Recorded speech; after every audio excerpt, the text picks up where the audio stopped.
Welcome, students. Today we are going to start our new chapter, that is force and pressure. Before we start this chapter, let's try to understand what we are going to discuss in this chapter. For that, let's suppose I'm taking an example. We are having an athlete, and if an athlete wants to throw a very heavy ball during shot put contest, so that that ball may go as far as possible, what an athlete needs to do? He has to push the ball hard, right? So we say that the athlete applies a large force to the ball to make it move through a large distance, right? Similarly, when a person wants to draw water from a well, what he needs to do? He has to pull the rope that is attached to the bucket full of water, right? So we again say that the person applies a force to the rope attached to the bucket of water to make it move and come out of the well. Similarly, if by chance the sharp heel of a woman's shoe falls on our foot, it hurts our foot, right? And it produces a lot of pain. So we say that the force of woman's weight produces a large pressure on our foot because all her weight falls on a small area of our foot due to sharp heel. It's this large pressure on our foot which hurts the foot, right?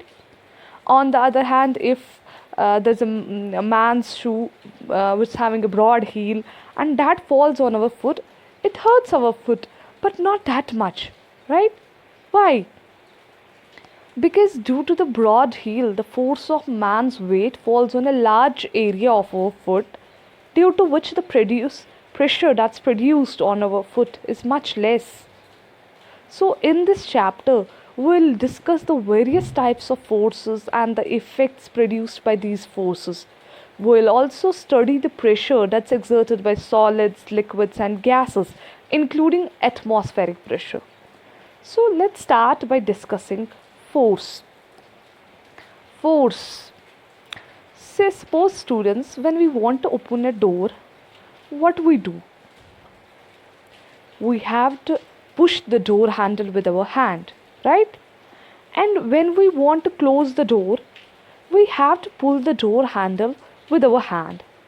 This means that to move an object, it has either to be pushed or pulled. A push or pull on an object is called force. The direction in which the object is pushed or pulled, it's called the direction of force. Say when we open or close a door by applying force.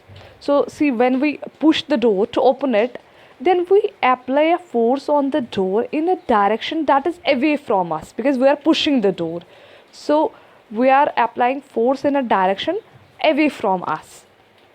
And when we pull the door closed, when we are pulling the door to close it, then we exert a force on the door in a direction towards us because we are pulling it. So the direction is towards us. So force is nothing but the push or pull. And forces are used in our everyday actions like pushing, pulling, lifting, stretching, twisting, pressing. These are all the actions which are actually the forces. For example, a force is used when we kick a football, right?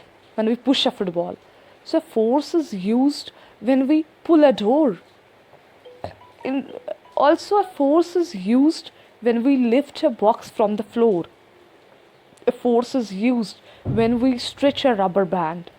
A force is used when we twist a wet cloth to squeeze out water. Similarly, force is used when we press the brake pedal of a car. In fact, the fallen leaves of trees fly away with wind. Why? Because the force of wind pushes them away. Even the roofs of some huts fly away during a storm because the force of strong wind pushes them away. You might have seen when we fly a kite, we can actually feel the force, we can feel the push of the wind on it, right? So before we go further, we should know the meaning of the term interaction as used in physics. Interaction means a reciprocal action, and interaction always involves two objects. In interaction, each object acts in such a way as to have an effect on the other object. In most simple words, I can say that interaction means to act on each other, right?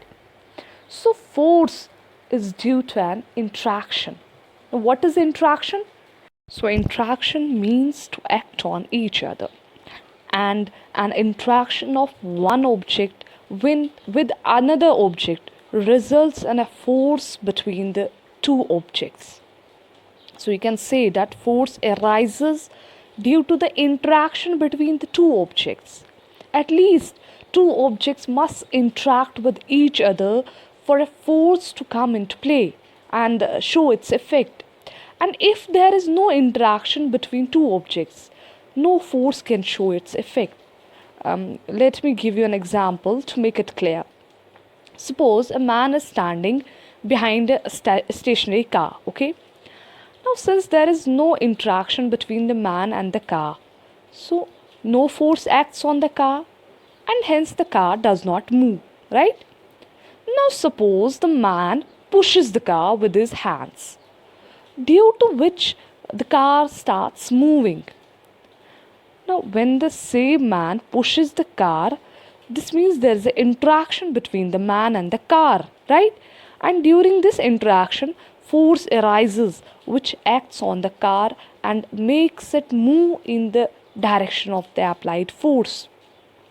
So, please note that the man has to push the car to make it move. Now, here are two objects, two things which are interacting for the force to come into play and show its effect. These two objects are the man and the car. So, in this example of stationary car and man, only man is capable of applying force to the stationary car. If both the objects are capable to applying force on each other, then the interaction between them can be of pushing, it can be of pulling. For example, two boys are there, and they are interacting, they are applying force on each other by pushing each other. And now we are having another example where you are having a man and a cow. They are also interacting, they are also applying force on each other. But what is done there? Man is trying to pull the man is trying to pull the cow, and cow is trying to cow is also trying to pull, but on the opposite side. So what happens here? Man is pulling cow and cow is also pulling the man. Why? Because both the objects are capable of applying force on each other. In car and man, only one object was capable of applying the force, that was man. But here, in these examples, when we are having two persons which are pushing each other, and when we are having a man and a cow, they are also pulling each other. So both the objects are capable of applying force on each other, right? So now it's clear that force is caused due to an interaction. Okay, so an interaction of one object with another object that results in a force between the two objects. Now, students, force has magnitude as well as direction. And say, suppose we are having an adult man and we are having a child. Now, who can apply large force on an object, and who will apply a small force on an object? Obviously, an adult man can apply large force on an object, whereas a child can apply only small force on an object. This means that a force can be larger or smaller than the other force. And the strength of the force is expressed by its magnitude. What is magnitude? It's nothing but the numerical value, right? So the strength is expressed by the magnitude. and the magnitude of a force is expressed in the SI unit of force, that's called Newton, and it's written as capital N. So what is 1 Newton equal to? 1 Newton is the force, right, which can make an object of mass 1 kilogram to move at a speed of 1 meter per second.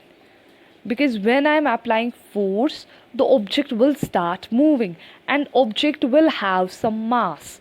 So 1 Newton is that much of force which can make an object of 1 kilogram mass to move at a speed of 1 meter per second.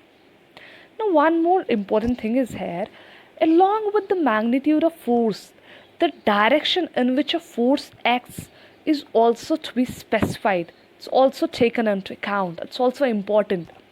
This is because if the magnitude or direction of the applied force changes, the effect produced by force also changes. So magnitude and direction both are important for force. So force is a vector quantity. It has both magnitude as well as direction.